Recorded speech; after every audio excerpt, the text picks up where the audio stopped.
Okay, let me first of all bring to fore and in summary what took me to Ondo State as Pro-Chancellor of the university. I was driving on the street of Abuja one cool evening when the governor, as he then was, Dr. Olusegun Mimike, called me and said, look, Chairman, there's one assignment I want to give you. Tell me that you will not say no to the assignment. I said, well, provided it is legal and legitimate. He said, no, of course it will be legal. I said, okay, no problem. He said, I want you to be a member of the governing council of the Adekunle Ajasin University.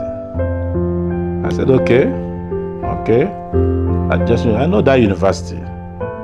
That university that looked like a glorified secondary school. We laughed over it. I said, are you going to give us a Senate building in the place? He said, take it. Are you going to interfere? He said, no. I told him so many times. I said, okay, I'm ready. So that was how my name was announced as a member of council. The chairman then was the MD, Chief Executive Officer of Intercontinental Bank, Hakim Bola, who had some issues that made him to exit the council. Then I took over as the Pro-Chancellor of the university. We put up that proposal because I had the idea, I mentioned it to him. We now wrote to him that we want to have a Senate building. We got interstate architects led by Ladega. We commissioned him to give us 3 structures in design, up to 5 floors, that will be the best structure in Ondo State. And he did. We considered it in council, got it approved. Then we advertised it, followed due process, everything was done. We passed it to the government. They awarded the contract. So that building was erected. It started off during our time and was virtually completed then. But the council took a decision to name the Senate building after Governor Mimiko, who not only funded the council as at when due, he paid particular interest and attention to education, whether it is primary, secondary, or tertiary education. So when he got wind of it, he called me. He said, look, Chairman, I don't belong to the school of thought that when you are in office and after putting some monuments and all that, it will be named after you. Please, I will be embarrassed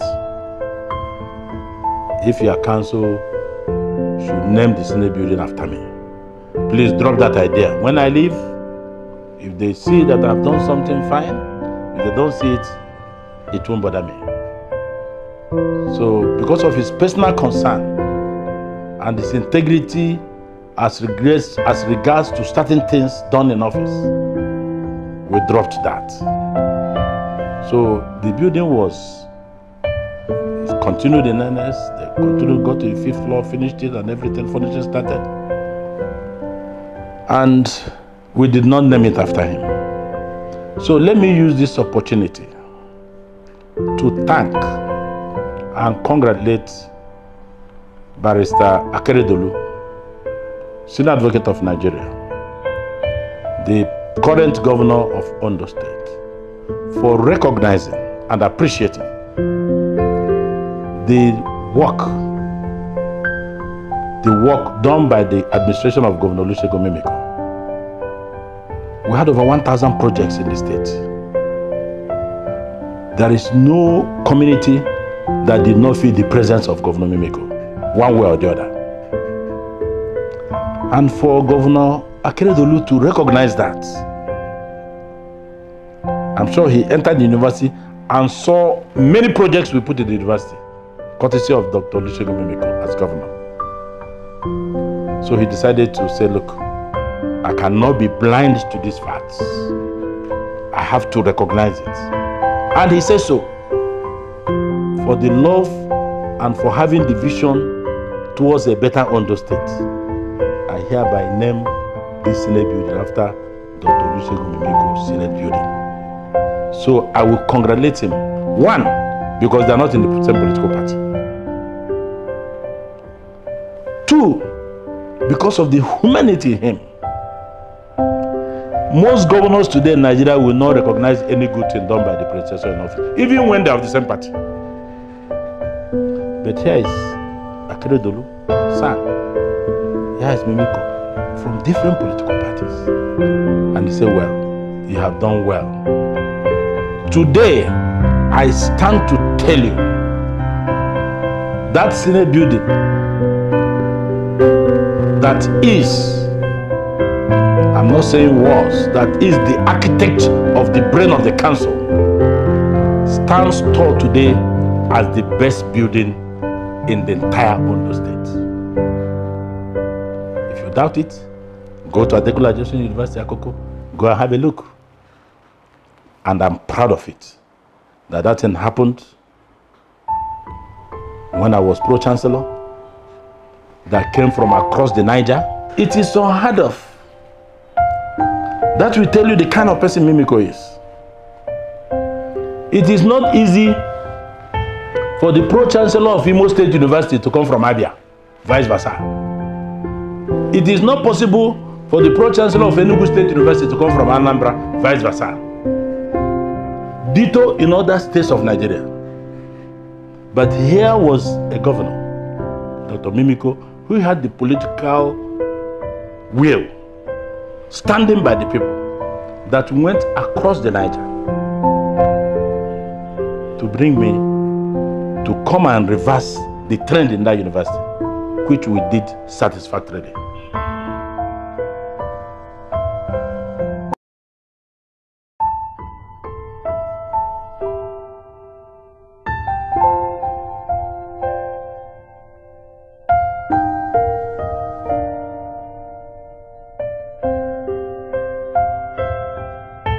Let me tell you, give you a summary of how Professor Femi Mimiko became the Vice Chancellor of the university.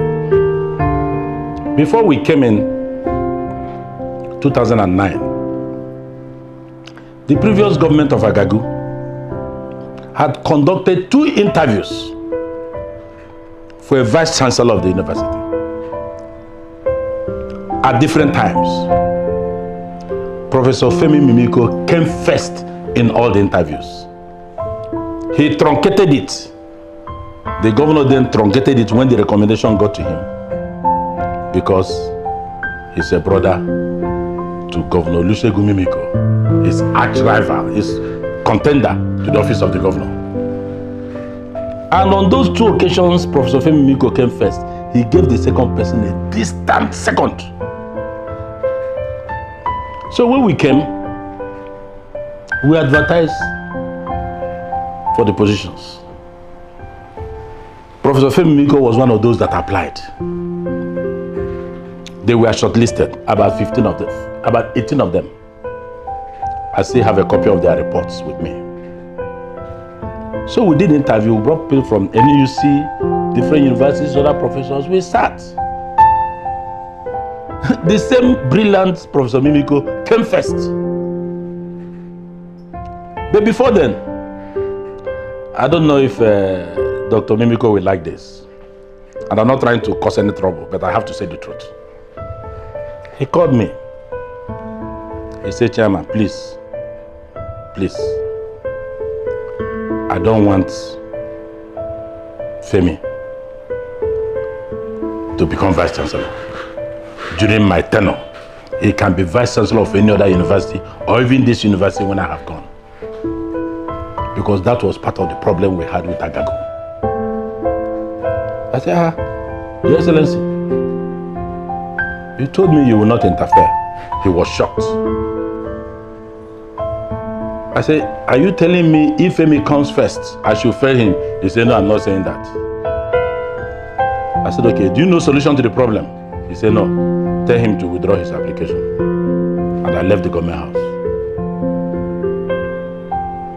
He did not talk to me again And I will tell you the second time he talked to me. So after the interview, we finished everything. We are required by law to send 3 recommendations to the governor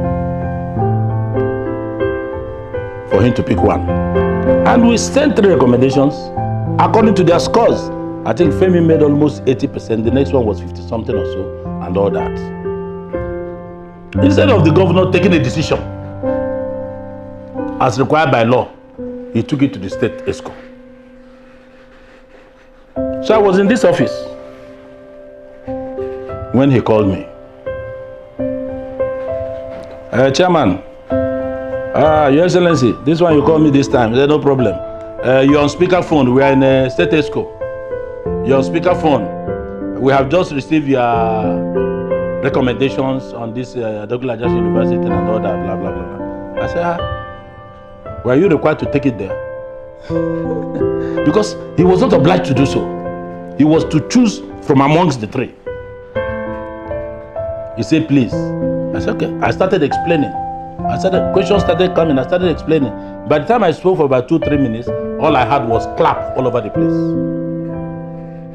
They said bye-bye. I dropped the phone. I said, this is Governor Mimiko. This is one of the persons we need as president in this country. He has powers to take a decision. He moved it to the state ESCO to take that decision on his behalf because his brother was involved. Of course, I look at merit.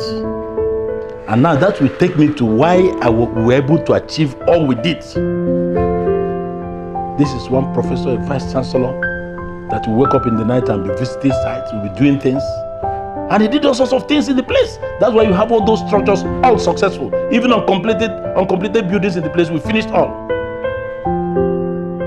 I learned that in council they still refer to what we did. That is my joy. So it wasn't because the brother, after all, I never consulted the brother each time I raised a memo for funding.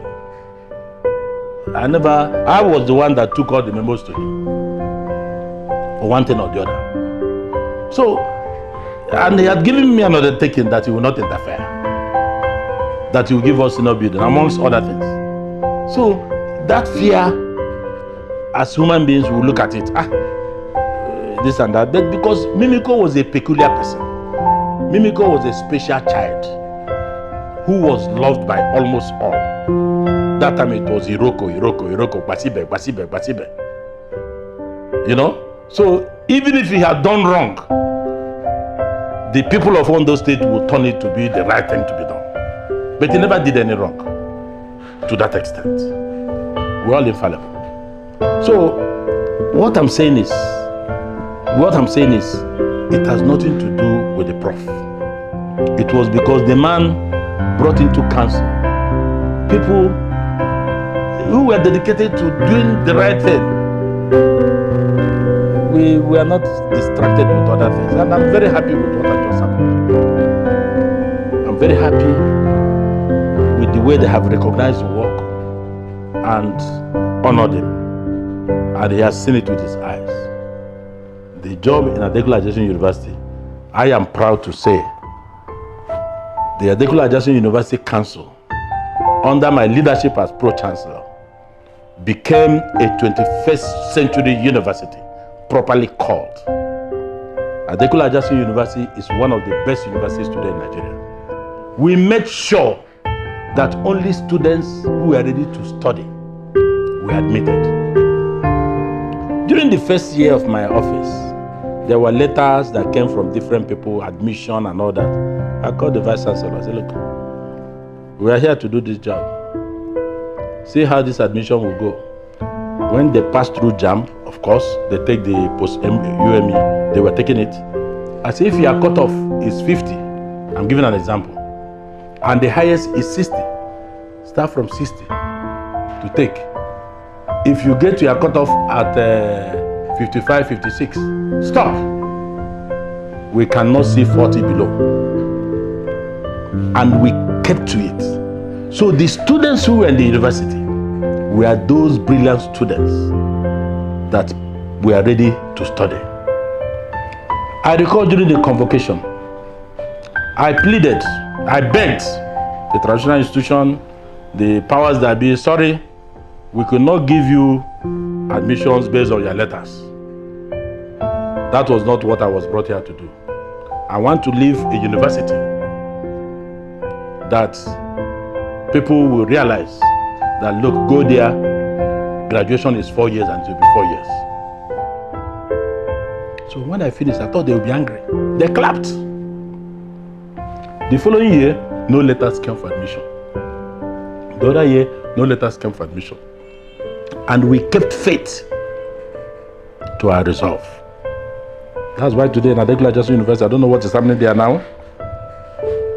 We never had issues with students because the students in campus were serious students who wanted to graduate and leave. Not those after 6, 7, 8 years that are still roaming around the university, creating all sorts of problems. We had a small problem with the ASUU. We made provisions for research in council. For the first year, nobody keyed into the research provisions. Second year, nobody keyed into the research provisions. Within the third years close to election, they started politicking, distributing political parties' t-shirts in the university. And this against the university rules. We called them, we told them, they didn't want to listen. So my council approved the termination of about 40 lecturers in the university. And they remained sacked until I left. ASUU had to send late Professor Festus Iyayi and others in this office. I put on the table what they did. I told them in the university that, look, if you all are comrades, I'm the senior comrade here. I started trade union work in my 20s in Union Bank, Apapa, the National Union of Banks, Insurance and Financial Institution Employees. And ever since then, I have done nothing in my life than to protect the interests of the oppressed, the suppressed, the cheated. So don't come here to make noise and teach me about trade unionism. I told them and I warned them that you cannot take pride to Mr. Pride. And that was the price they got. So I don't know whether they were brought back, but I took a decision that satisfied my conscience, that helped the university. Even if they were brought back, they would realize that they were not supposed to do the wrong.